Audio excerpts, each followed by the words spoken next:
come from the bowels of hell. The Dana Gould Hour. Jungle worms and swamp rats run around your feet. I fought a dog that killed the calf that ate the canary. What is truth? And once again, welcome back. Howdy! It's summertime, and you can tell, because we're all sitting around doing exactly what we did in the spring. But yes, our thoughts are starting to collectively turn to what we will do in the fall. And our prayers are that it won't be more of the same. But our sneaking suspicions are that it will be. And that brings us up to date on our thoughts, prayers, and sneaking suspicions. But we do have a great show for you today. Formerly known as TV's Frank and Professor Clayton Forrester, as well as being the voice of Crow, now known as the Mads, Frank Conniff and Trace Beaulieu are here to talk about their new show that they do online, riffing movies in a way that you can enjoy from the comfort of your very own home. That's what I like about people. We're adaptable. Thanks to Zoom, the new way we communicate. And hey, hats off to all those people in Congress who were smart enough to invest in it just prior to the world knowing why we'd be needing it. Anyway, we caught up with Frank, who is in New York City, and Trace, who is in the wilds of the Minnesota woods. And we also have True Tales from Weirdsville special that starts with the mask debate and ends up in the movie Halloween 2. So enjoy it. All that and so much more for your pandemic listening.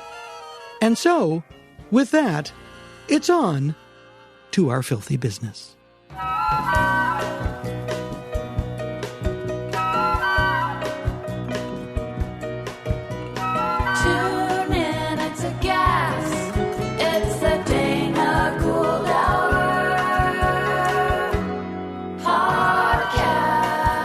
Dana Gould Hour. Free and worth it.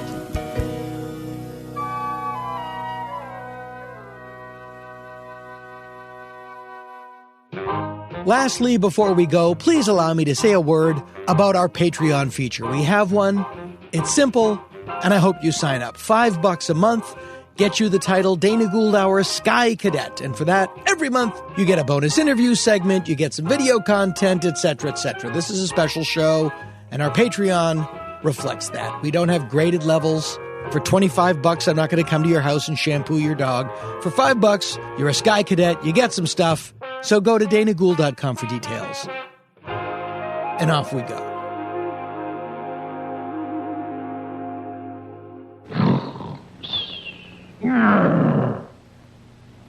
It's showtime.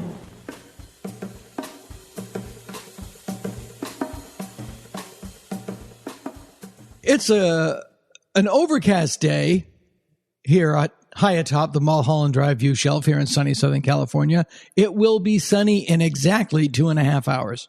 There's a thing in the summer out here. It starts in June. It's called June gloom. And 7 out of 10 mornings, you get a gray overcast day, and then it burns off right after lunch. And that's what we have today. But it doesn't matter because my guests, I've cast a wide net across our great land. Our great land is nothing if not a Whitman sampler of human diversity. And that is why I've gone to the East Coast and the great Midwest to find two guys who have exactly the same cultural predilections that I have. We collect crap. Yeah. It's a story about a man that buys a mirror factory from his identical twin. Please welcome from one of my favorite people on earth, from they still call it the Big Apple, from New York City, Frank Conniff. Hey, Dana. Thanks for having me. TV's Frank. Great to be here. And Frank's partner in crime, also from Mystery Science Theater 3000, Trace Beaulieu. Hey, Dana. Thanks for having us on. Trace played Professor Irwin Corey on that show. Yes, I did. Copyright free. Now, Trey, are you in Minnesota right now? I am in Minnesota. I'm on the Minnesota-Wisconsin border. Now you see, is it cold? It's cold. Yeah, it was. You're in a coat and a. I have 3 shirts on and a coat. I have the door open because we have chickens and I'm supposed to be watching them. And this just gets better. 2 rooms away in a coat and I'm watching them. That's now. Do you? So how far are you from Minneapolis? I'm north of Stillwater. You may remember Stillwater and Somerset, Wisconsin, and all those fine comedy clubs. Yes, I believe I was there with you at the Apple River. Yes, yes. Oh, and that weird Paul Bunyan place. When did you move out of Minneapolis? When did you? Because you all, I know you guys from we met in the 80s. Yeah, when we're all stand-ups. You guys lived in Minneapolis. I was the big name out of town headliner from Boston. Yeah, at the time, yeah. And I was, in fact, I was going. When I moved, I was going through some crap, and I found a flyer of I was at the Comedy Gallery.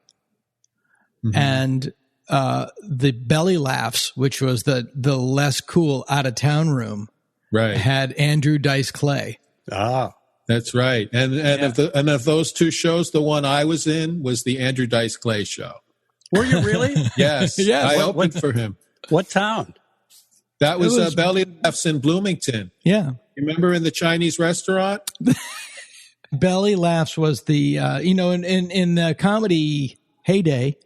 You'd have the main club in town, and then you'd have kind of like the crappy club out of town. Yeah. Yeah, absolutely.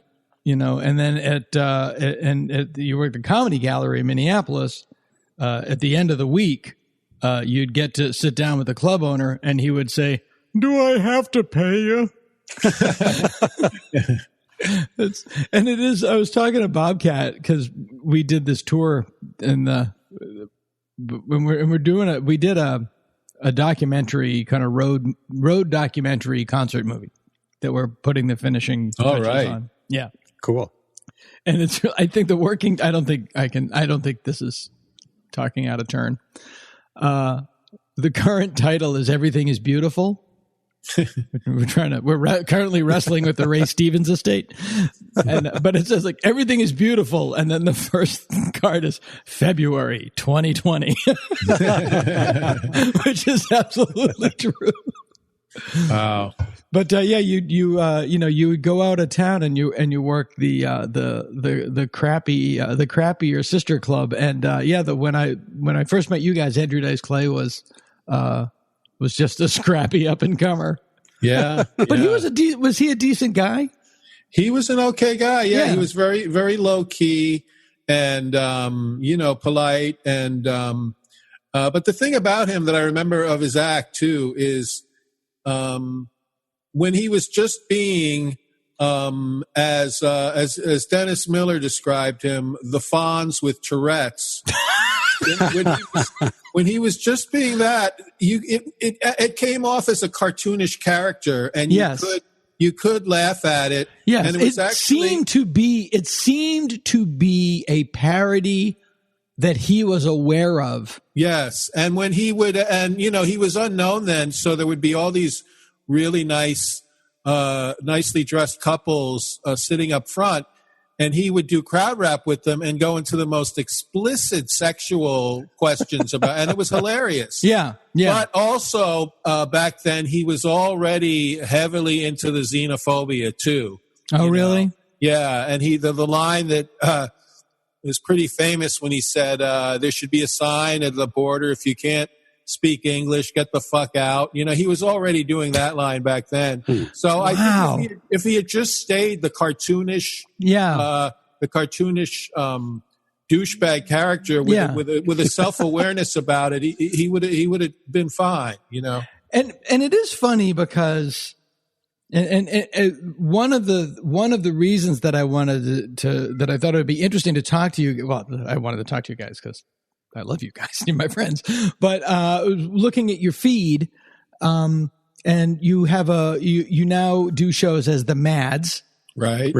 Which you do your movie riffing show. Well, tell me a little bit about the Mads. Well, we're trying to draft on our own success. We're trying to rip off Mads that we did from Mystery Science Theater. Sure. So I'm well aware of that concept, Trace. I've been eating my own tail since I left The Simpsons. This is really all Frank's master plan to take over the world. He called me up 5 years ago. It's 5 years in April, Easter Sunday. We did a show for the atheists at the convention in Memphis. Memphis, yeah. That was they meet. God love them. Yeah, exactly. Well, Tracy, I couldn't help it. Yeah, they wouldn't like that joke. We tried those. Yeah. Oh, they were so angry. What was the joke you said that they hated? Oh, I said, jokes atheists hate. Frank called me up and asked me to do this gig, and so this atheist convention was really a miracle. And nothing. It's just complete silence. Well, yeah, I knew a bunch of those guys, these fundamentalist atheists, right? Would say to somebody like, "You're an idiot. You think you know what happens after you die." Yeah. I, on the other hand, am not an idiot because I know that nothing happens after you die. Right. Which is just another version of I know what happens after you die. Yeah. I was amazed that they met at all. It's like, isn't that the whole? I was raised basically atheist, which was sleeping in on Sunday, watching Laurel and Hardy, and eating pancakes, and that's my religion. That's called being American. I was raised to become an atheist. In other words, I grew up Catholic. Yeah, I'm with Frank. Yeah, but why meet? What's the point of meeting? But I'm not. As I said before, I'm not atheist. I'm just a huge fan of blasphemy. Yeah, that's better part. I was actually fired by the Catholic Church. I have will you shoot in 30 seconds? Either my cat is having a miscarriage or she's trapped in a cupboard. Hang on. Get the cat. Get the cat. My cat Millie, when we did the broadcast last night, and when I do something like she hides when people come over, and she can tell when I'm doing these Zoom things that I'm interacting with other people, and she doesn't dig it, and she goes and she hides in the bedroom. We have now at my house, because my girlfriend Kat moved in. My daughter got cats, and then my girlfriend who has cats moved in, and we have dogs. So now I've got 4 cats and 3 dogs. Oh, that's amazing. I love that. I love that. It's awesome. It certainly obliterates all that free time. Yep. And we built a catio, which is an extensive addition to the house, which cost under $10,000. Mm-hmm. More than $9,000. And it's elaborate. It's this multi-tiered thing, and it tracks along the side of the house. They go out in my one daughter's room. They go back in my other daughter's room. They have access, and they never use it. Oh, of course, of course. And we even put the litter box out. So great, the litter box is outside. It pays for itself. That litter box still has a newspaper on the bottom. It's Obama. They never use it. Those motherfuckers. Oh, yeah.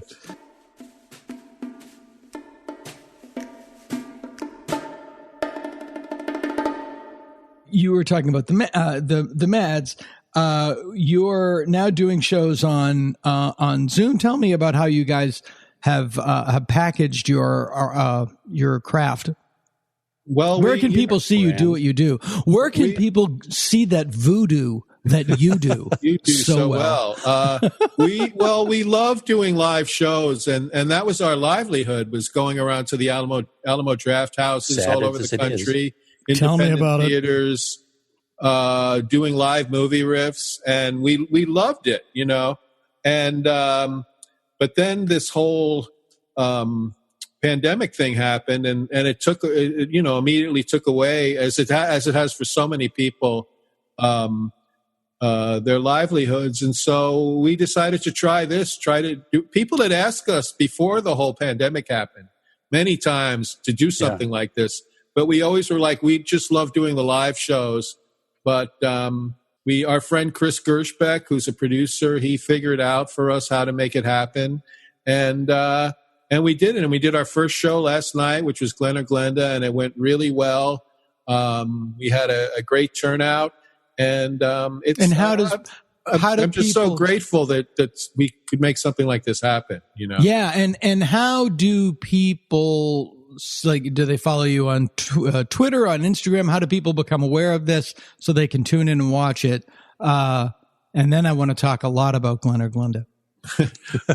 Well, we have a, social media presence on Twitter, Facebook, Instagram, and then I guess Joe Martin, who also works with us, and Chris Gershbeck, they have other, they get in contact with press people and stuff, so they help out that way. And it's pretty much just what you see. Yeah, it's a lot of word of mouth too, and that's how our live shows got populated. There's a very strong, as you know, hardcore Mystery Science Theater fan base. Sure. Thank God. And they have kept us alive for good or bad all these years. But that's not. Because I know how you guys feel when you say that, and I have my own version of that, which is you're. I don't have the brand that you guys have, but people definitely remember that it was the 90s, right? Yeah. That's what everybody does. The Rolling Stones have the same thing. Right. But you have your fan base. You can bloom as a flower your first bloom, you can only do it once. You can only be new once. Yeah. Mm-hmm. And then you establish your fan base and you carry it through life. And that's what everyone does. We're like the corpse flower, we bloom every 10 years and we stink and people still come to see us. But and the thing that makes what we do fun though is that people have said, I love seeing you guys. I love nostalgia, and we are like a nostalgia act in a way, but we're a nostalgia act only in the sense that, like, if you went to an oldies show and you went to see Jay and the Americans, and your only requirement of them was that they do songs in that 3-minute pop song structure. It didn't have to be their hits. It doesn't have to be any old songs. It can be a completely new song as long as it's in that structure. And so people love us through nostalgia. A lot of people do, but we always give them new material and new shows and new jokes. Yeah, even it's exactly town to town. It's a different show. Of course. And this show last night, I know we've seen Glen or Glenda 45 times, 46, 47, 48 last night. Wow. So the best description of Glen or Glenda ever? Scott Alexander has the best description of Glen or Glenda ever, which is, it's a different movie every 10 minutes. It is. And it's so true. Yeah. It's almost like Bollywood in how diverse, the storytelling is. And I want to get into an issue that came up about the Glen or Glenda Now, which I was following on your feeds. In terms of social awareness and sensitivities. And I was reading it, and I thought you guys nailed it. And I wanted to talk about that, but I did want to revisit the other point, which was, Bobcat and I toured together in the waning days of civilization. I remember that. And we went on stage. Everything we're talking about is new. Our fans are people that have known us for 20 years. Right. Yeah. But we're not coming out doing our Monica Lewinsky jokes. Exactly. We're still, yeah. And, my two favorite albums that have come out in the past couple of months is Bob Dylan's Rough and Rowdy Ways and X's Alphabet Land. Mm-hmm. The fact that those guys aren't 24 anymore, it doesn't make them, it's not an oldies act. It's just like, yes, this is the age of these performers. Right. Yeah. Yeah. And that was a revelation. That was a revelation to me. I remember Jon Stewart interviewing George Carlin in Aspen and saying, I was there. And he said to George, like, do you ever think about retiring? And Carl was like, why? This is what I do. Yes. Why? And then the interview ended, and both of those guys are as nice as a human beings can be. And Stewart walked up to him and he goes, well, I feel like the biggest asshole ever born. Oh my God, I was frozen. There's cold water ran down my back after I asked that question. Somebody posted when you were saying that you were doing Glenn or Glenda that they were either trans or yes. Yeah, they were trans, and they had concerns about, is it going to hurt? Am I going to feel shitty if I watch this? Mm-hmm. Right. And I thought, oh yeah, I'm definitely in the barrel on this. And I thought you handled it really well. So tell me, go over how you handled that. Well, first of all, we have had trans people who've come to our shows, and they all really like what we did. We very much are not into doing those kind of jokes that would disparage or make fun of trans people. And also the movie itself, although it has some truly batshit psychiatry in it, where they cure the transvestism by all this mumbo jumbo if he transfers his father's hate into whatever it is. Well, the psychiatrist pulls the strings. Yeah, the psychiatrist is great. But on the other hand, it's amazing that it's a movie made in 1953. It has a message of compassion. It is unbelievable. Yes, and that you should be understanding. And there's no other movie of its era that has that kind of message. And at one point, the psychiatrist says, love is the answer. And then my riff that I say to that is, that's awesome. I can't riff that. That's really the message of the movie. And it's such, I hadn't seen this in like 30 years. And then I was a different person. So I didn't, I didn't like anyone. Sure. But I'm so pleased that the message of this film is still contemporary and done with such compassion and heart. I mean, this is such a personal story for Ed. Yeah, well, Scott and Larry, who wrote Ed Wood, who are brilliant. Yes. But they say if they could have rearranged Ed's life in a cinematic way, Glenn or Glenda would have been the last movie he made. Like we would have ended on Glenn or Glenda because that's his big personal statement about who he is and its acceptance. But that's not how reality worked. Yeah. It was all a lead up to Orgy of the Dead.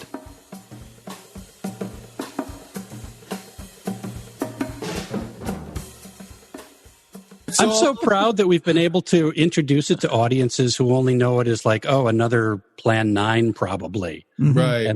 Easy.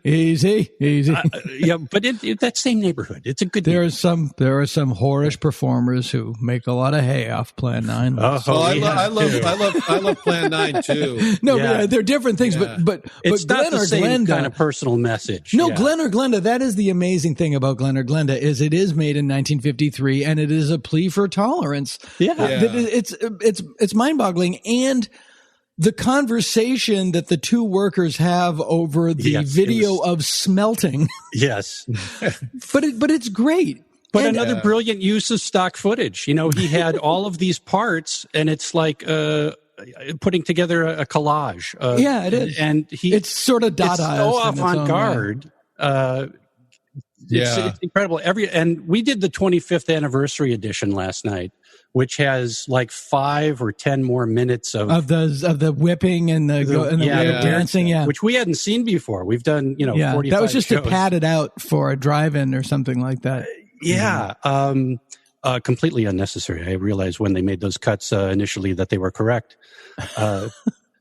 But it was fun to see. Well, it's sort of Glen or Glenda Redux, where they show the scene of them having dinner at the French plantation up the river. Yes. I made that joke last night. Yeah, but as I said, I've scoured the country to find 2 clones of myself. Hey, I watched you. I studied at your feet. You're the best at Westward Ho, I think, was when I went, if you can't do what Dana's doing, just don't do this. And then you went on stage. I was right there. But I did want to say, coming up in the 80s and 90s in comedy, we are all sort of similar. We're very permissive. We're very, the message of Glen or Glenda is absolutely the message that we carry as people. I don't want anybody to feel bad. I'm for the underdog. I wear a mask. It's like, we live in a culture where there's a bully culture and there's the non-bully culture. Yeah. Right. Yet I have made in the past really insensitive jokes about whatever, trans people or whatever in the 80s, 90s, aughts. And I on a podcast a couple years ago made an incredibly insensitive trans comment, Alexis Arquette, and I made a shitty joke, just like out of my head, right, and then I got called out on it, and I got a lot of mail from people. Hey, I'm trans and I'm a big fan of yours, and this is awful. This really hurt me, and then I had them on the show. I was completely yeah, no, you're right. Mm-hmm. I was not thinking, and I should think. And you know what? And it's just it. And they were great. They were great. It's so people that aren't evil can say horrible, insensitive shit when you're not thinking. And the trick is you just need to think. Yes. And in terms of cancel culture, et cetera, you can't call yourself progressive if you don't allow people to progress. Yes, and the world, it's a good thing for the world to change and for the world to evolve, and it's a good thing that a joke that would have been a bad joke anytime you told it. It's a good thing that you wouldn't have gotten in trouble for 20 years ago, that you would get people would get upset about now, and you'd have to deal with that. And that's because in some aspects the world has evolved, and it's a good thing. People from marginal groups, and so it would be if they made breakfast at Tiffany's now, it would be a good thing that they didn't have the Mickey Rooney stuff in it. Whoa! Now, yes, and what you have is. Such a giant chunk of our pop cultural conversation is people angry that the world is changing. Yes. Yeah. But if there's anything about the world that never changes, it's that it's always changing. Yes. Yes. Exactly. Exactly. And we've done jokes in the past on Mystery Science Theater, and we did one joke that's on one of our Cinematic Titanic DVDs where we used the phrase tranny, and it's just a really bad joke. And someone called me out on it on Twitter, and my reaction was, "You're totally right. I'm not proud of that joke. I've tried to do better. I have done better, and I regret that we did that, and I regret if it hurt you." And people, including a lot of trans people, responded very positively to that. They were like, "Thank you for acknowledging people are so used now to comedians just getting all defensive. Yeah. When you object to anything they ever say. Yeah. And basically what they're saying is, thank you for acknowledging that I'm a person. Yes. Yes. Because to me, like, well, they're not going to care. They're not going to care. I'm not in that group, and that group isn't here. So yeah, I think there's a lot of fear, like fear on the base of a comic too, where I don't know this group. None of my peers are represented in that group that I know of. And then you learn, and like you said, you change and evolve. And God, I hope in like 30 years we can all just change one thing, be better. Sure. And in terms of trans, the way trans people are depicted and when they're put in a comedic context, like Leonard Glenda is the perfect example. There's a giant tradition in comedy of men in drag. Mm-hmm. Yes. The first big TV star, Milton Berle. Monty Python did it. Yeah. Portlandia does it. Yeah. Mm-hmm. And that's done for laughs. Mm-hmm. These people aren't doing it for laughs. Yeah. They're doing it because it's who they are. Right. And so it's like, you've got to separate the one from the other. And if it means that we can't do the other one, that's the way that goes. Yeah. But you also can't, exactly. But you don't have to go back to 1971 and delete Michael Palin running down the street. And it's like, that was a thing that happened back then. Right. We don't do that anymore. Yeah, the local Wisconsin radio station, public radio, just canceled all their old-time radio programming because it's too hard to police all that stuff. And it's radio made in the 30s and 40s and 50s, and it was a different culture. It was a different time. And it's like, I think people can separate. I do too. I really, really, my God. The other day, my girlfriend is Scandinavian, so she made me watch the Lars von Trier film Melancholia, Mm-hmm. which I'm sure you're familiar with. I haven't seen it, but I'm familiar with it. Yeah, and she did it so I could understand the sense of Scandinavian dread. that she lives with. Werner Herzog has this quote that Kat always does, like, I look in the sky at the stars and I don't see beauty, I see chaos. The birds are not chirping or singing, they're screaming in hunger. But so we watched Melancholia, which is a great drive-in movie. And it bummed me out so much that after Melancholia, I made her watch Goldfinger as sort of like a delightful sherbet after a heavy meal. Yes. But we're watching Goldfinger, and she's like, we're like 4 minutes into it, and she's like, get the fuck out of here. Like, just slapping women on the, say goodbye, Dink, man talk. It's like, yes, this movie is an artifact. Yes. From a different period. Mm-hmm. And that's okay. Yeah. It's like, that's okay. We can view these artifacts from the past and celebrate the fact that, that used to be normal. Now it's not good for us. Right. Yeah. Right. Exactly. Symbols. We're all familiar with them. There are shortcuts to vital information. That's why, to familiarize you with the movie rating symbols which will be used by this theater, we present the following guide for parents and young people. It is designed to inform parents about the suitability of movie content for viewing by their children. G, all ages admitted, general audiences. GP, all ages admitted, parental guidance suggested. R, restricted, under 17 requires accompanying parent or adult guardian. X, no one under 17 admitted.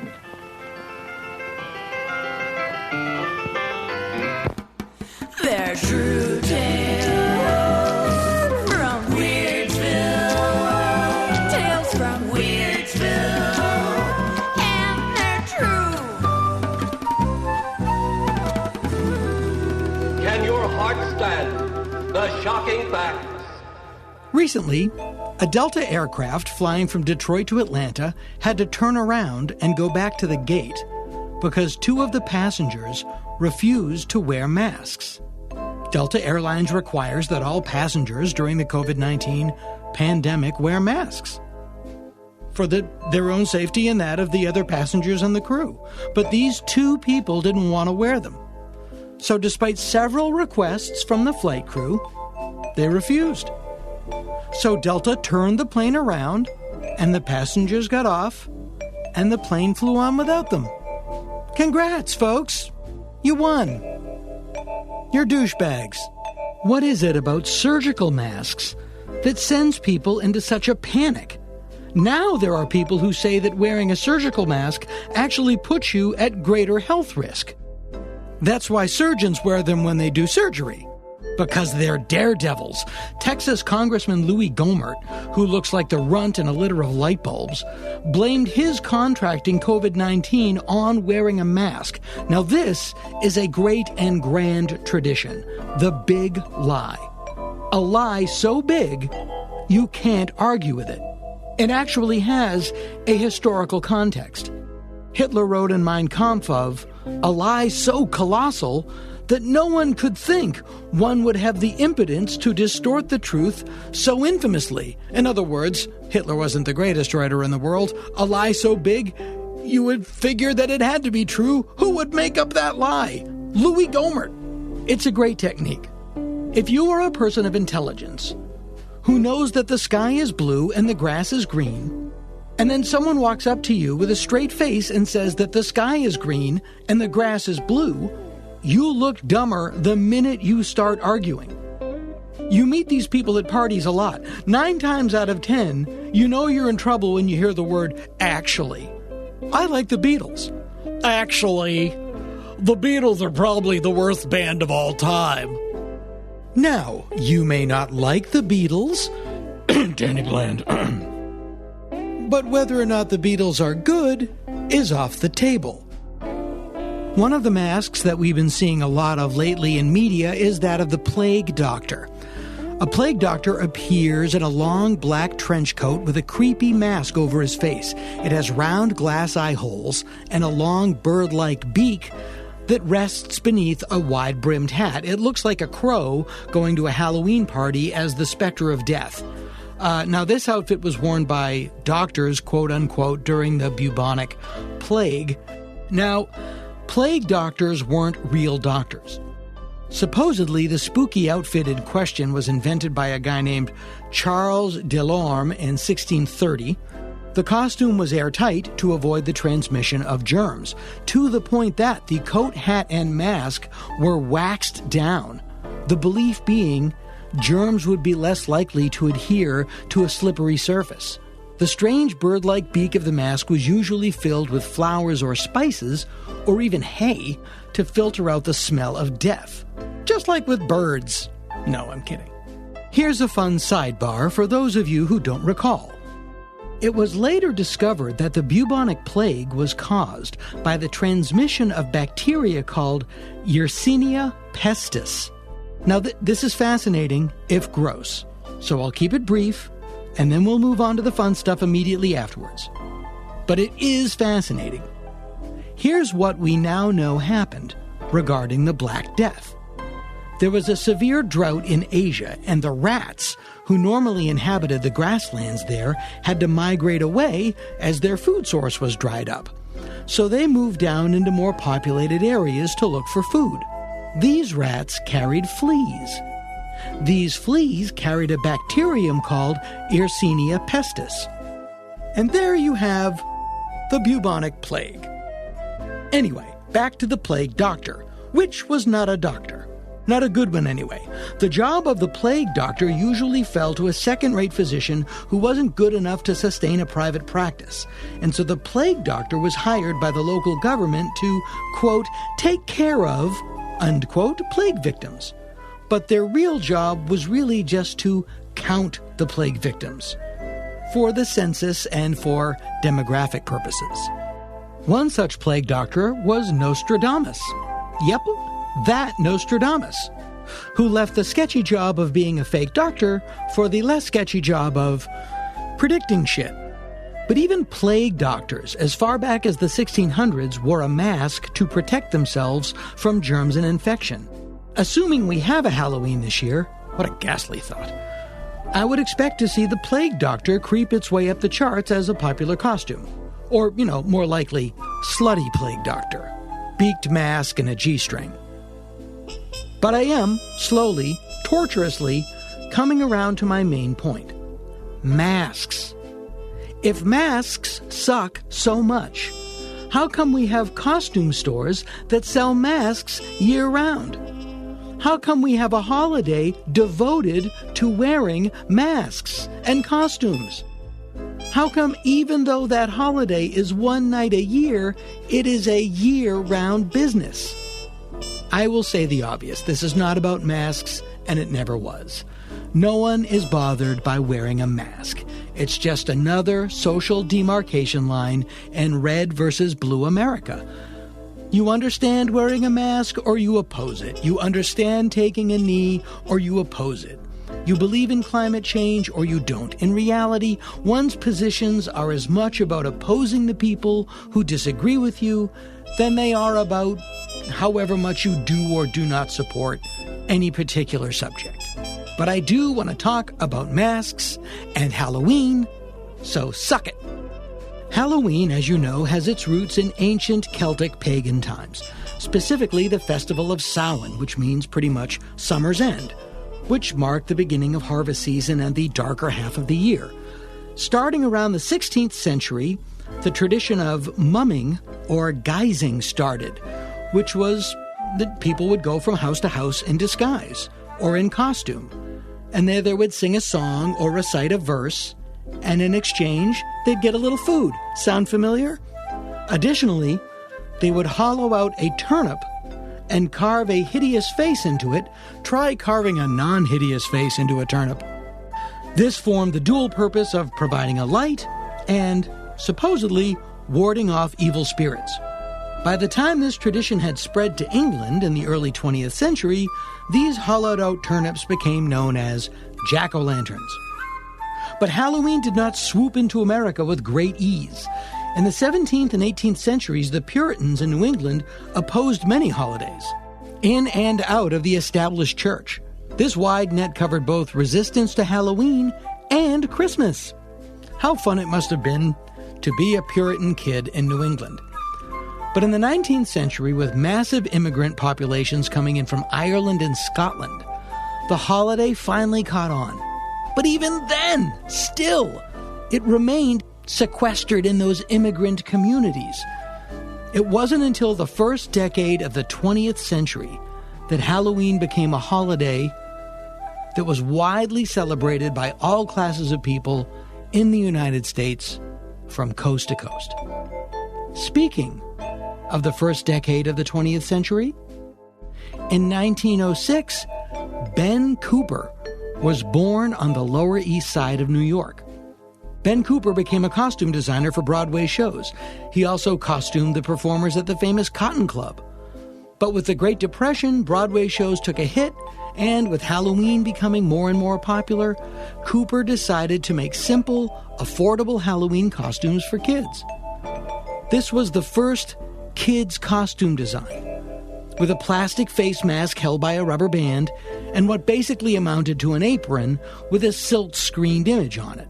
The silk-screened image was usually a picture of the character that the mask depicted. As someone said, and it wasn't me, you had a mask of Casper and then a costume that had a picture of Casper on it. So you weren't so much going as Casper as you were going as a guy who really liked Casper. Ben Cooper's first licensee was the Walt Disney Corporation. And that started with Donald Duck and Snow White costumes. And by the 1940s and 50s, as Halloween grew in popularity, so did Ben Cooper costumes. They added celebrities to the line, and the costumes were carried in all major department stores. You could find them in Sears and Woolworths and JCPenney's. One of the most popular costumes that Cooper created in the 1960s was when they marketed the Jack and Jacqueline Kennedy Halloween costumes. Now, you can look up the President Kennedy Halloween costume on eBay and see them, but if it looks like JFK, it's probably not the original Ben Cooper. The original Ben Cooper JFK mask looked more like Howdy Doody than JFK. If you're on Patreon, I'll post a video showing you mine. One sad note is, in November of 1963, Ben Cooper Corporation ended up having to destroy several thousand JFK costumes that would never be sold. I also have the very rare Vampira costume that they made, and I'll show them both if you watch the video. Ben Cooper had competition, companies like Collegeville and Halco, but they were just producing more of the same thing. The company that really upped the Halloween mask ante was Don Post Studios. Don Post Studios was founded in 1939, and they made over-the-head rubber masks, not the little plastic with a rubber band on the back. These were full rubber masks that went over your head. The first run was pretty simple, and it comprised pretty much, clowns and animals. Now, these original masks were not meant to be creepy at the time, but hoo boy, look them up now. In 1948, Post licensed a Frankenstein mask from Universal Studios, and it was a huge hit. Around the late 50s, early 60s, Post hires a guy named Vern Langdon. Now, Vern was a super groovy guy and a monster kid, as they say, and he had a great deal with Don Post. To quote Vern, he said I could put out anything I wanted, so I put out everything I wanted. Now, by now we're into the heyday of the Halloween and monster craze of the early 60s. No novelty store was complete without a line of Don Post monster masks. Yeah, masks. And people liked wearing them. Go fig. In 1975, Don Post Studios created over-the-head rubber masks of Captain Kirk and Mr. Spock from Star Trek. Now, in terms of sales, these things were duds. If kids wanted to go out for Halloween as Kirk or Spock, they'd put on a costume and maybe some ears, but they wouldn't put on an over-the-head rubber mask. And Don Post knew this.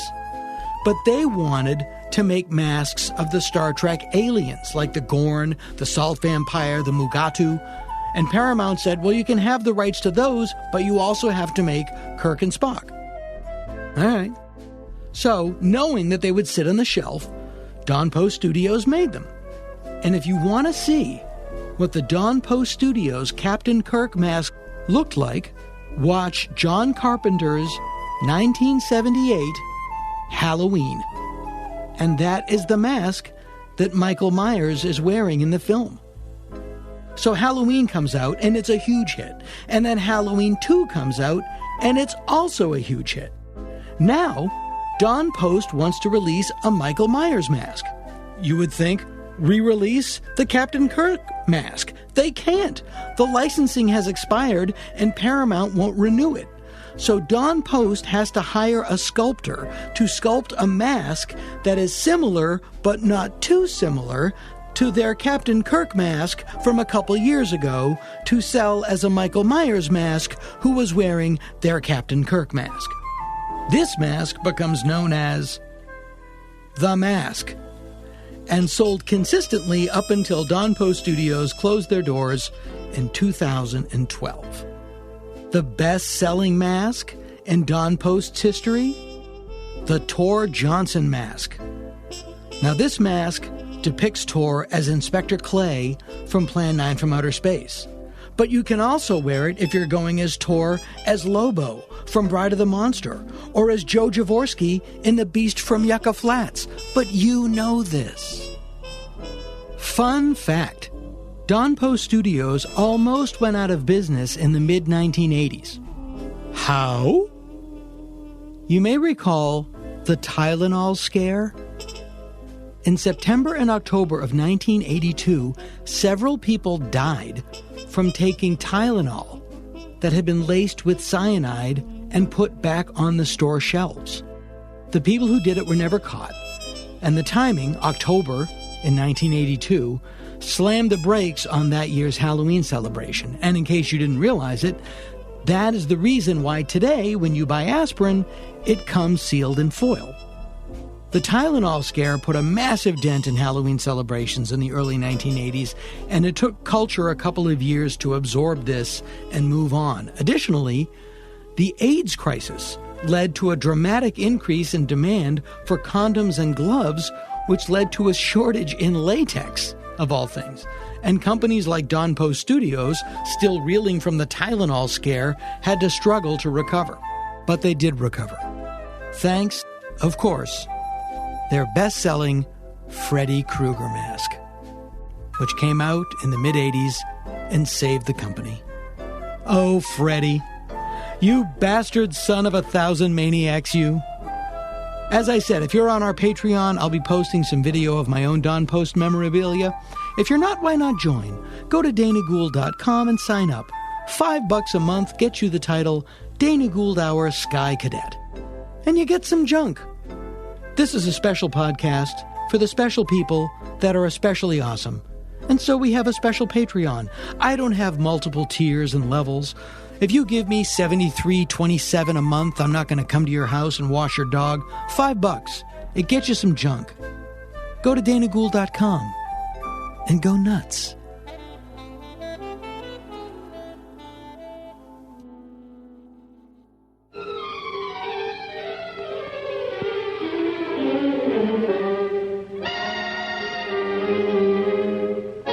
Yes, there's an air about hot coffee that's hard to resist. Full-bodied, refreshing hot coffee makes any time a pleasant interlude. Won't you have some now? George William Jorgensen was born to a carpenter and his wife in the Bronx, New York, in the spring of 1926. He served in the Army just after World War II, attended the Progressive School for Photography, and went to work for a time at Pathé News. In the early 1950s, George went to Copenhagen, Denmark, and began hormone replacement therapy. A series of operations followed, and on December 1st, 1952, the New York Daily News ran a front-page story with a rather sensational headline, "Ex-GI becomes blonde bombshell." Now, there had been previous gender reassignment surgeries, but Jorgensen's was one of the first to also include female hormone therapy. The Jorgensen story came to the attention of one George Weiss, a producer of low-budget exploitation films under the, in retrospect, incredibly ironic banner, Quality Pictures. Weiss made several offers to Christine Jorgensen for her story. Ms. Jorgensen turned them all down. But then a plucky young wannabe film director convinced Weiss that they could still make a movie. He was not transgendered, but he was a transvestite. And his inside, unique perspective would prove invaluable to the project. Still, Weiss had questions. Mr. Weiss, I have never told anyone what I'm about to tell you, but I really want this job. I like to dress in women's clothing. You a fruit? No, not at all. I love women. Wearing their clothes makes me feel closer to them. You're not a fruit. No, I'm all man. I even fought in WW2. Of course, I was wearing women's undergarments under my uniform. And so, Edward D. Wood Jr. got the job. And thus begins the strange and beautiful story of a strange and beautiful film. I didn't say it was good. I said it was strange and beautiful. Glenn or Glenda? Now, that little audio clip that we played was from Tim Burton's masterpiece, Ed Wood, written by Scott Alexander and Larry Karaszewski, who have graced this podcast in the past and will be again soon, I hope, plugging their new movie. Ed Wood tells the story of the making of Glenn or Glenda and Bride of the Monster and Plan 9 from Outer Space. If you've never really seen the real Glenn or Glenda, you have to. I would recount the plot, but there isn't one. Really. Scott Alexander commented, "It's a different movie every 10 minutes," and he's right. Glenn or Glenda can best be described as the dramatization of a documentary if it were written and shot by a bipolar schizophrenic during an electrical storm at midnight, and then shown with the reels out of order.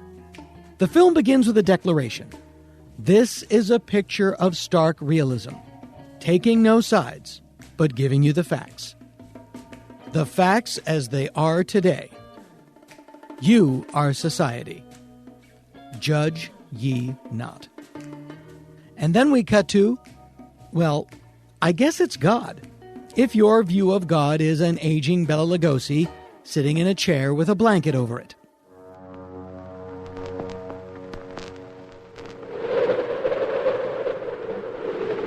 Man's constant groping of things unknown, drawing from the endless reaches of time.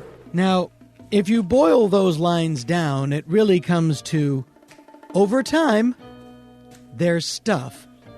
And then, naturally, he wraps it up with, pull the string, dance to that which one is created for. The film takes us to the scene of a suicide. A transvestite, arrested one too many times for being caught in public dressed as a woman, and thus has taken his own life. The police inspector, wanting answers as to why, visits a psychiatrist, and a scene that, well, it's not really a scene. It's more of a spastic word collage. From policeman to inspector, 20 years of it. I guess I've seen everything there is for a policeman to see. Yet I wonder if we ever stop learning. Learning about which we see. Trying to learn more about an ounce of prevention. I'm a man who thrives on learning. We only have one life to live. If we throw that one away, what is there left? I think he's having a stroke. Now, after the scene, it would be a fun game to try and figure out what exactly it was he was trying to say. Unfortunately, we don't have time to linger on that scene, because if we do, we'll miss Bela Lugosi again. Pull the string. Yes! Then we meet a man named Glenn, and Glenn is reading the newspaper. He is reading a story entitled, Man Nabbed Dressed as a Woman. Then we hear the voice of a narrator, which is strange, because up until this moment the film has not had a narrator. And usually if a film does have a narrator, you meet him in the beginning. But let's not quibble. What's important is, late or not, the narrator got here. The title of this can only be labeled Behind Locked Doors. Give this man satin undies, a dress, a sweater, and a skirt, or even the lounging outfit he has on, and he's the happiest individual in the world. He can work better, think better, he can play better, and he can be more of a credit to his community and his government because he is happy. These things are his comfort. Now we are in the story of Glenn. But it's really the story of Ed Wood, who plays Glenn, and wrote the script and directed the movie. Ed Wood was a transvestite, and this is largely his story. But first, the narrator, Mr. I'll swing by and narrate when I damn well feel like it, spends about 7 minutes telling us that hats cause baldness and native warriors dress themselves up in bright feathers. You may be wondering why he tells us that. The answer is simple. I'm kidding, no one knows why. But then, we get into the story of Glenn, meaning Ed. And by story, well, that's a stretch too. To begin with, we do find out how Glenn became this mysterious split personality. You go ahead and wear your sister's dress, Glenn. You always did look much better as a girl than you do as a man. Glenn did wear the dress to the Halloween party. He even took first prize.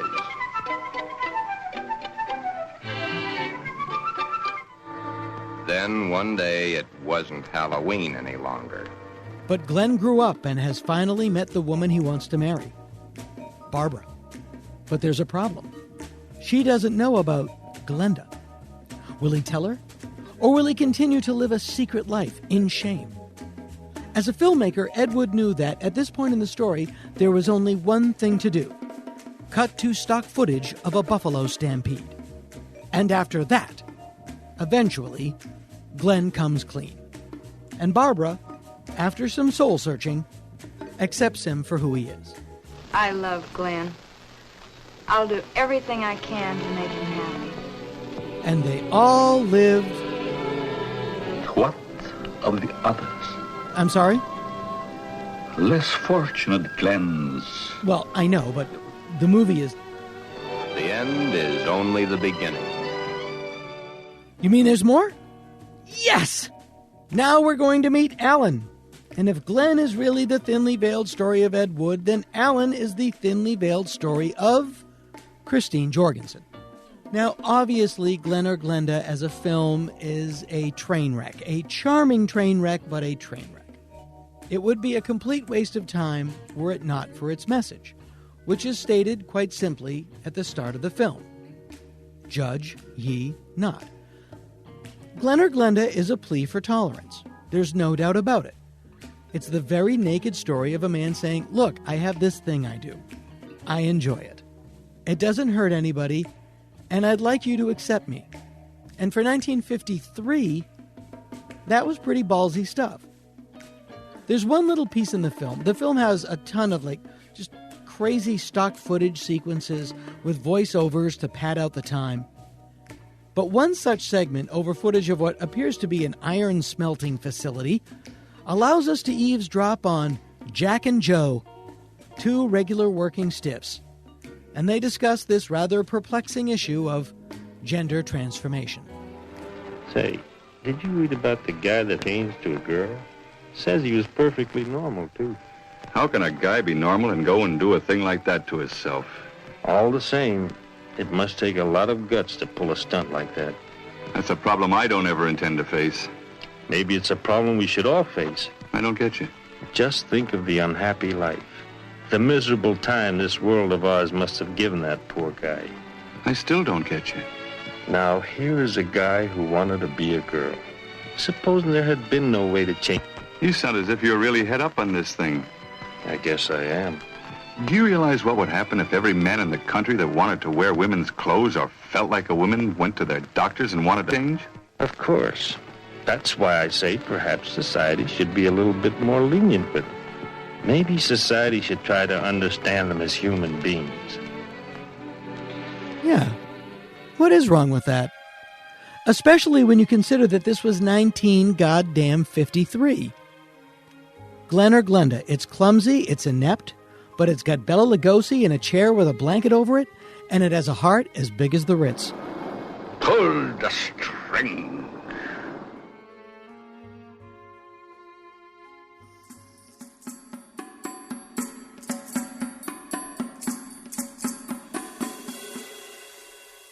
Put everything through the past lens. It's like being upset at a black and white movie. Why isn't it color? I want color. They didn't have color back then. This is what they had.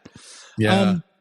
And yet, there is such a business of, and in comedy, of people that are just so dug in on fighting it, and very successful comedians and people that I'm friendly with. And it's one of those things where you look at a trans person like the trans activist that called me out. So that was really shitty. That hurt my feelings what you said. And I was like, you know what? You're right. And looking at the world from your perspective, I'm an asshole. Mm-hmm. And I'm going to try to not be an asshole anymore. Right. I may fail at times, but I'm going to put a conscious effort into it. The people that are fighting that change all the time, I can't get into their shoes. No. I don't know what's motivating that. And it's so part of a tradition of people being resistant to change. Yeah, it's Al Cap. It's Al Cap. Exactly. Great example. When I was a kid, and you even in Goldfinger, there's a slam towards the Beatles. Yes. It's like listening to the Beatles without earplugs. It's like people of a previous generation in the 60s were trying to tell people that the Beatles were a bunch of noise and we're going to destroy society and ruin everything. And it's like the Beatles were the most melodic, tuneful. A lot of their songs could have easily been, like the song "If I Love Her" from A Hard Day's Night. Like Irving Berlin could have written that song. Yes, the Beatles were a punchline up until Sgt. Pepper. Right. Like the Beatles were like the Milton Berles and Bob Hopes of the world. The Beatles were a punchline until like up in the 1966, there was still like Jack Benny and the Wig. Yeah, man. Yeah, you know, totally. I saw on YouTube an old Bob Hope special, and I'm not getting the joke completely. Why, right. Frank, what are you doing watching old TV specials on YouTube? That's just madness. That's not like me at all. So what are you? But anyway, are you me? I'm not going to get the joke right, but the reference is correct. The reference didn't either. Was in this joke where he said something along the lines of, I want to tell you that the Beatles, they sound like Hermione Gingold having a stroke. Well, you know, Bob Hope's famously most tone-deaf joke, it was on NBC in 1986, was, hey, I hear the Statue of Liberty caught that AIDS bug. They don't know if they got it from the mouth of the Hudson or the Staten Island Ferry. Oh, my God. Yeah, and that was on an NBC special in 1986. Wow. It was like snickering Boy Scouts, and it's like the bullies in the scout troop, and it's like, join I have some fear. I can intimidate you into being like me. Yeah, I don't. Oh, thank you, dear. You can come in. I was telling them that you made me watch Melancholia to explain Scandinavian ennui. Would you like to step in and elaborate on that? Yeah, he doesn't get it still. that you can see a sunny day with birds singing and go, no. Yeah. Like it's weird that he still thinks that like the chaos of life can be coped with like organizing and cleaning and being on schedule and productivity, and nope. Yeah, I'm going to chore myself through this pandemic. Which country? Scandinavia? Sweden? Well, she was born in America, but where's your dad from? Eskilstuna? Sweden. Yeah. My wife's Norwegian. Trace's wife is Norwegian. And I'm Finnish and Swedish. So, yeah, so you know. Yeah. I'm Irish, so luckily I'm well adjusted. As am I, but it's like I've solved my problems with chores.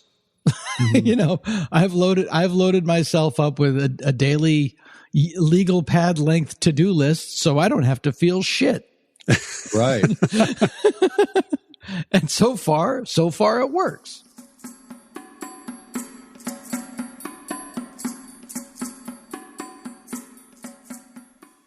Nick DiPaolo is really dug in, and it was sort of like is the antithesis of this attitude. Like he's very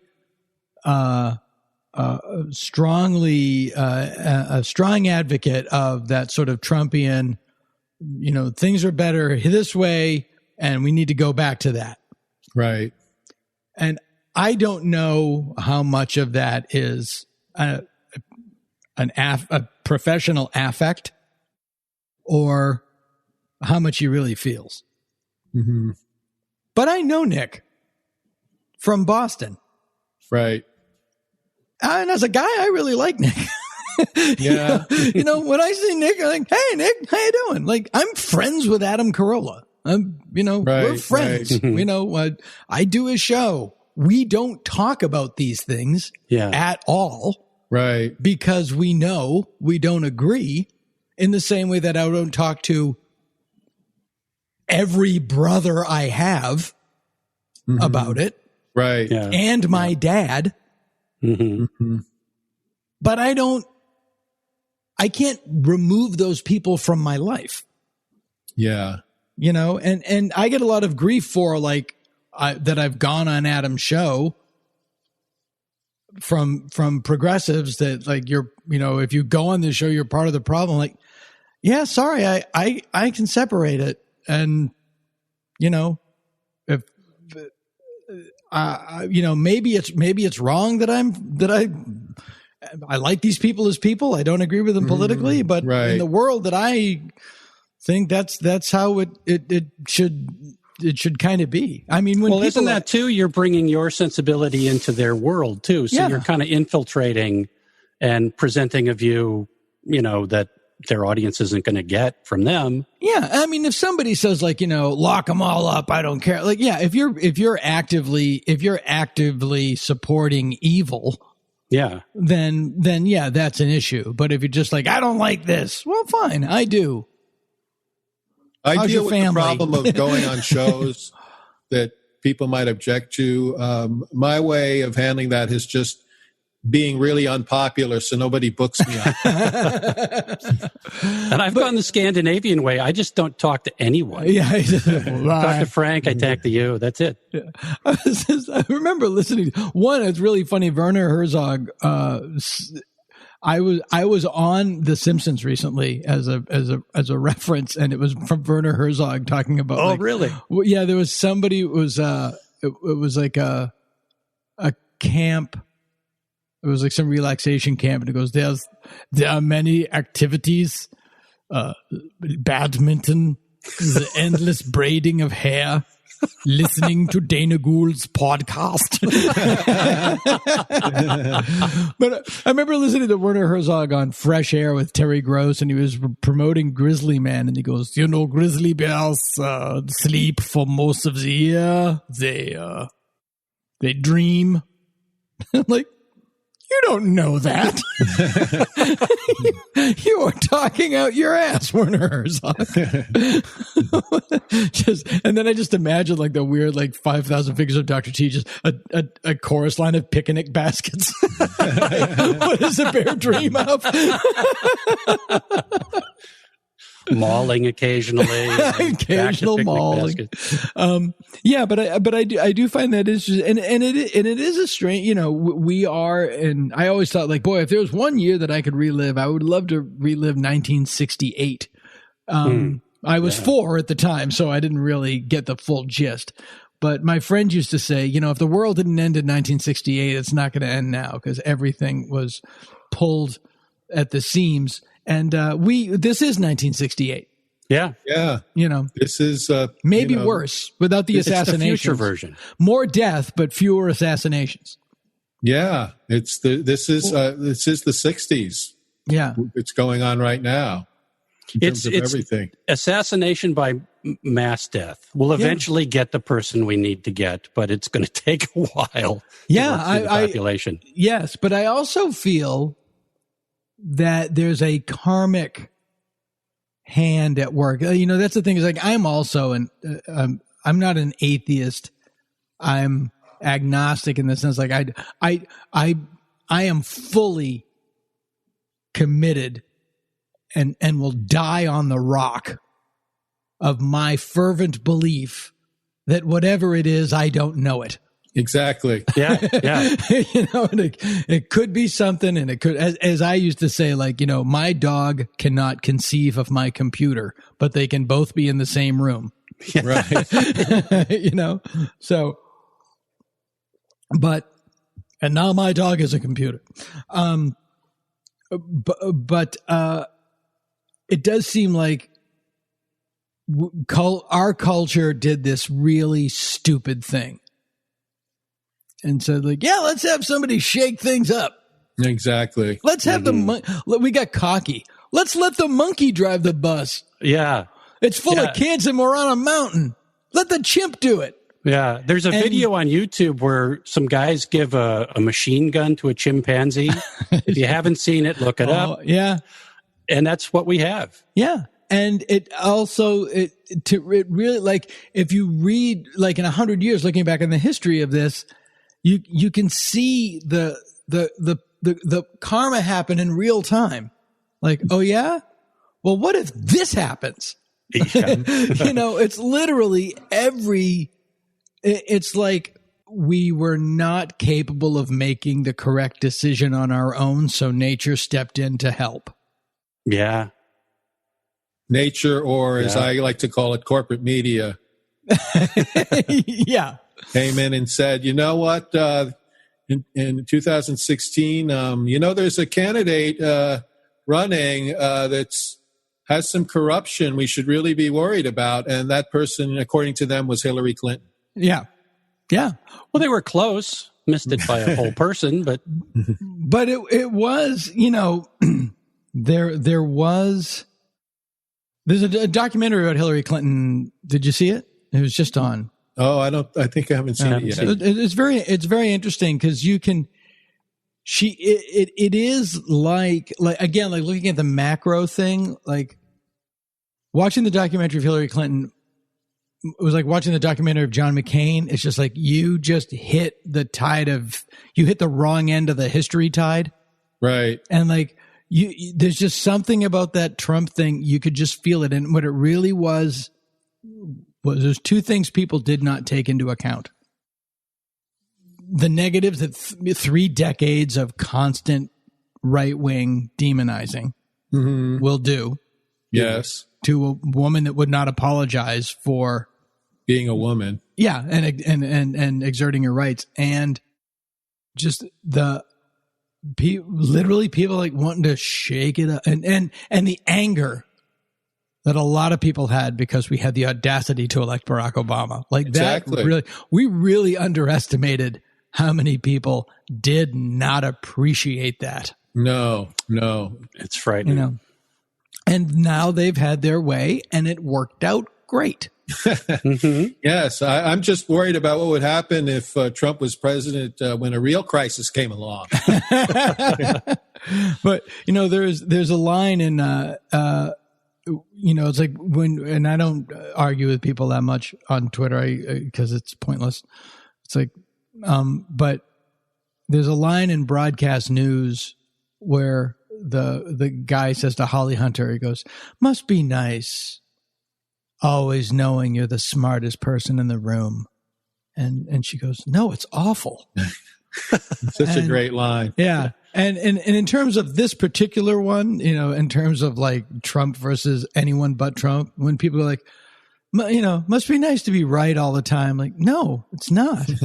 But in this particular thing, I am unequivocally. Right. Right. Yeah.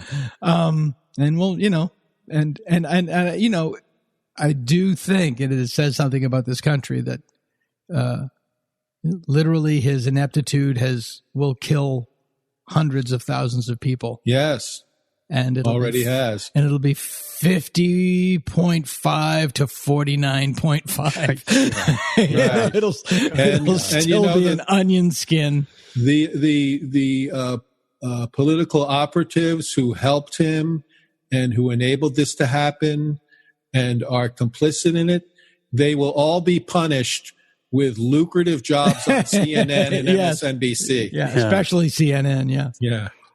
Well, networks have already made millions, if not more, off. The whole Apprentice thing, that was sort of like just prepping him, for America, just showing him off weekly. Well, it made him into a character that he is not. Yeah, yeah. It presented him as the character he played was a successful businessman who was really smart about business, which we now know is a fictitious character. Yeah. It was created. He's a really good actor. Mark Burnett. Created by Jeff Zucker, now the head of CNN. Yeah. To get ratings and, and he only ran for president because he wanted to use the increased fame and leverage to get more money. Exactly. For The Apprentice. If he was the successful businessman he was playing on The Apprentice, he wouldn't have been on The Apprentice. Because Exactly. no guy who can afford it wants to teach Gary Busey how to make a snow cone. But all of for the last I stole couple of that decades, joke from Mike. I stole that joke from Mike Murphy. I have to give credit where it's due. He'll get paid. For the last couple of decades, my Republican friend. Programming like Survivor and not being about cooperation. All these shows were about individuals, winning overall. Started that erosion of society. I think anyway. Oops, important phone call coming through. Contributed. Is it to my bank? Why are they? What's Dana doing with all this money? You know what I mean? It's just all of these shows that weren't about helping people. Mm-hmm. It was about helping me. They were all these narcissist shows. Well, that goes back to that. We've talked about it before. The myth of the American individual. John Wayne out in the thing. The war hero who never went to war. Right, a draft dodger in makeup. Yes. Could have gone to war. No reason. All of his friends, like John Ford, they all went to war. But it was World War II, and there were a lot of people who were opposed to being involved in that one. But that's the myth, and it is a myth. And it goes to that whole thing of like, yes, American individualism is an aspect of our cultural identity that is good. That purportedly it's based on the theory that, in America, it's supposedly a meritocracy. We're all equal and you can go as far as you are able to go. There will be no hindrances to that. We know that's bullshit, but it shouldn't come at the expense of, it's also good to do things for the greater good. Mm-hmm. Public libraries are a good thing. Right. Stop signs. Red lights. These are all things that are for the greater good, and people who know better just exploit that for political expediency. Yes. I pointed out, all of these guys who jack themselves up with AR-15s and prance around the town square when, they have to wear a face mask to Chili's. And when you, when you ask them why they own a tank, it's like, well, we have to fight governmental tyranny. And now in Portland, you have anonymous government forces going into a city over the protests of the mayor and the 2 state senators, throwing people into unmarked vans. All those anti-government guys are home. Exactly. Watching TV. It's when the real tyranny starts, they're all for it.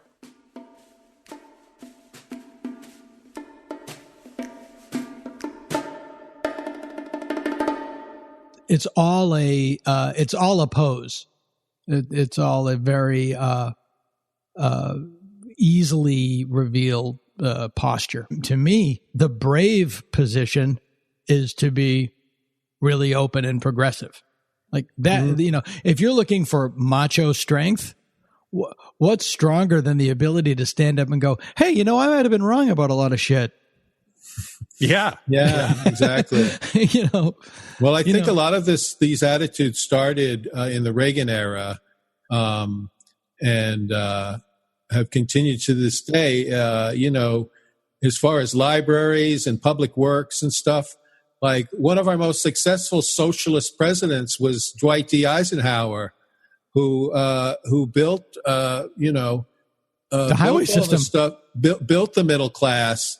He was flawed in a lot of other ways, but the whole idea of greed being good for the country, that I don't think that really started until Reagan came along. Yeah, well, that was, the line in Wall Street, greed is good. People took that as a mantra without, no, he's the villain in this movie. It's like Bud Schulberg used to say, people would come up to him and say Sammy Glick was their hero. And no, he's the bad guy. It's a slow fight, but I think you just have to keep doing and exactly kind of like what you guys do with Mads and what people do with, whether it's their music or their comedy or their art, is just slowly, consistently put the right message into the water.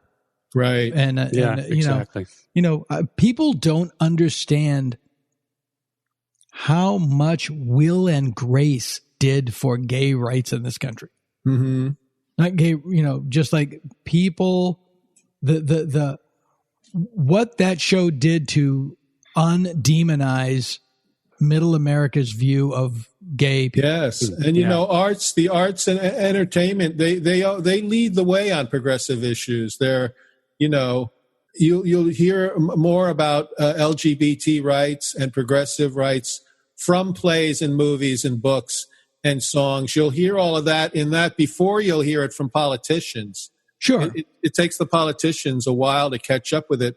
It's always the artists and the entertainers who lead the way on that stuff. Absolutely. And it's the people lead and the leaders follow. And that's true about, Barack Obama, our boyfriend, he evolved on gay marriage, Yeah, he had to be led into it. Yeah.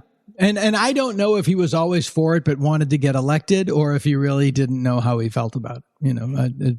I think either way, I think he wanted to get elected, and I think he was. Yeah. He always took the pragmatic approach. He just wanted to get into office, I think. Yeah, and there's nothing wrong with that, and that was always, that's always where, I would, when I get into arguments with people, it's like, but first you have to win.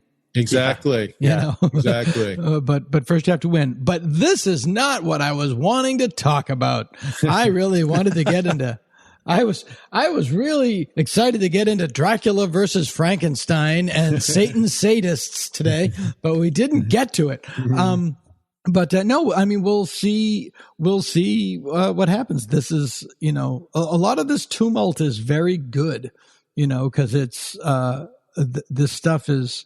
There's a lot of dangerous, creepy shit, but it's important. It's important that what it means is that the sidewalk's been broken and this shit's coming up from under the street.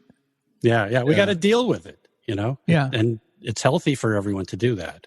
Yeah. And, people complain about every new thing. Mm-hmm. Every time society changes, it is met with a wave of opposition from the people that are comfortable now. Yeah. The Beatles being a great example. Yeah. Freaks. Long-haired freaks. Yeah. They weren't. They had nice suits and they had their hair. Yeah, they were so clean cut and wholesome. Yeah. I mean, that's you can understand why people would look at the Rolling Stones in 1964 and go, "Oh my God, hide your daughters." Yeah. But the Beatles were so wholesome and clean cut. It's just so hilarious. But they were so popular and they made such a gigantic impact that's why the people from the old school, all the old songwriters and all those people were so reactionary about them. Yeah, and I also and it's also they made this giant impact 4 months after the president had been murdered. Right. And that generation was like, you're not supposed to murder the president. Mm-hmm. Frank Sinatra is who should be singing right now. It's like that was the beginning of what we see as the 60s. Like, nope, things are changing. Yeah, exactly. Yeah. And then that generation, the baby boomers, would go on to ruin culture. To a large extent, for sure. I think we're all in that. By the way, I'm in that, and I apologize every day for the big chill, but it's never enough. Carlin had a great bit about because he was also, by the way, the patron comedian of the baby boomers. But yes, he was the first, as far as I know, the first counterculture comedian that I remember. Yeah, but he had a bit about I'll play it right here. A lot of these cultural crimes I've been complaining about can be blamed on the baby boomers. Something else I'm a little tired of hearing about. The baby boomers. Whiny, narcissistic, self-indulgent people with a simple philosophy. Give me it, it's mine! Give me that, it's mine!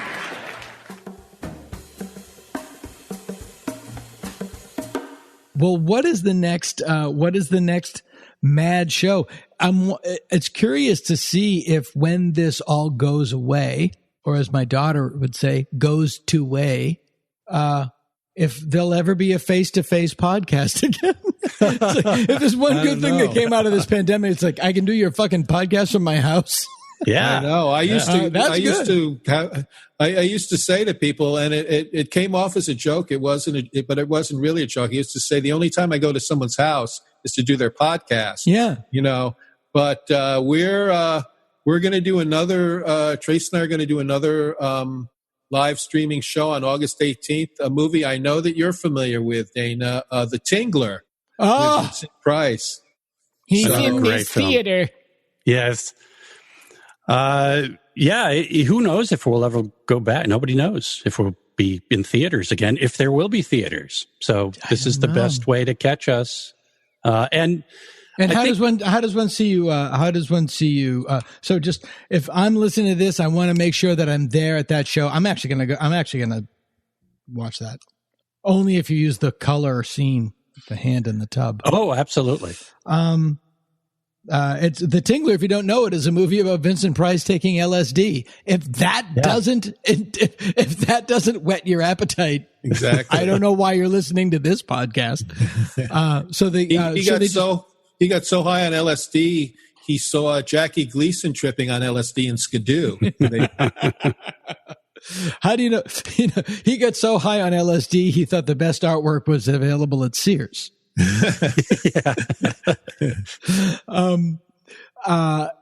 So should they go to Instagram, follow you? Do you have a website? Go to Eventbrite. You can go to our websites and stuff. I think go to Facebook and put Eventbrite. Look for it's the Mads. The Mads, the Tingler. And if you go to my feed on Facebook and Instagram and Twitter, I'm always. And you're on Instagram, F Conniff?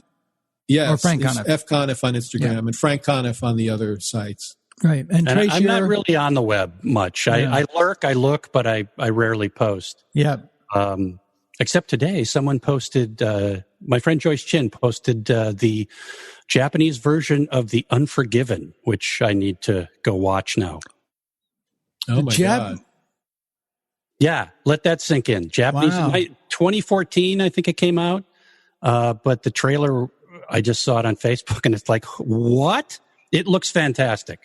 Now, that is I'm confusing that with the Clint Eastwood Unforgiven. Yes, it's a remake of the Clint Eastwood Unforgiven. Really? That's strange. I had no idea it existed. Maybe it's just a trailer, but it looks awesome. Have you ever seen a French movie called Tell No One? I'm writing a mystery. It's comedy, but it's a genuine mystery. And so I started to watch these really, what are the really good mysteries? And the thing that I realized that I never realized before is they're written backwards. Oh, sure. Right. You find out what happened and then you extrapolate backwards. Yeah. And there's a movie called Tell No One, French movie. This guy and his wife are out swimming in a lake one night. He gets knocked out and his wife gets murdered. And they assume, because the telltale signs are there, at first the husband is a suspect. And then the telltale signs when they find her body is that it was a serial killer that had been around in the area, and it looks like she was another one of his victims. 10 years or 5 years go by, and they're digging up something near where her body was found, and they find the bodies of 2 other people. And they reopen the investigation thinking it was her husband, because the other people don't have the signs of the serial killer. Now they think the husband killed them all, and he just made his wife look like the serial killer. So now he's under investigation. And then he gets a video from his wife. She's still alive. And she's like, I'll reach out to you, but don't tell anybody. And from all of this craziness, an hour and a half later, everything makes sense. It's like, oh, of course, this happened, and then this happened, and then this happened, and then this happened, and this. That's brilliant. Mm-hmm. And I like that.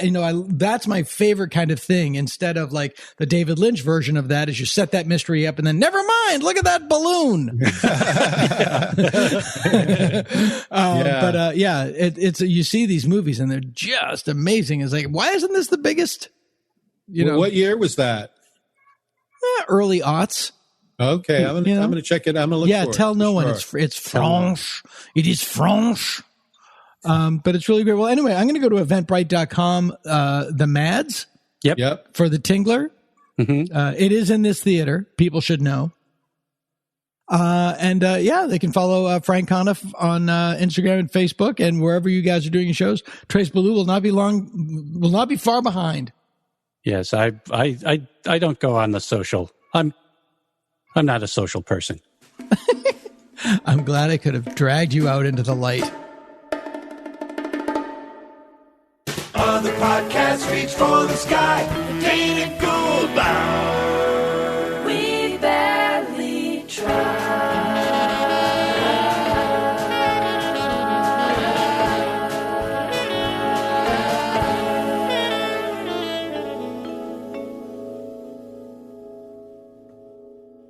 This has been the Dana Gould Hour, brought to you by the Internet.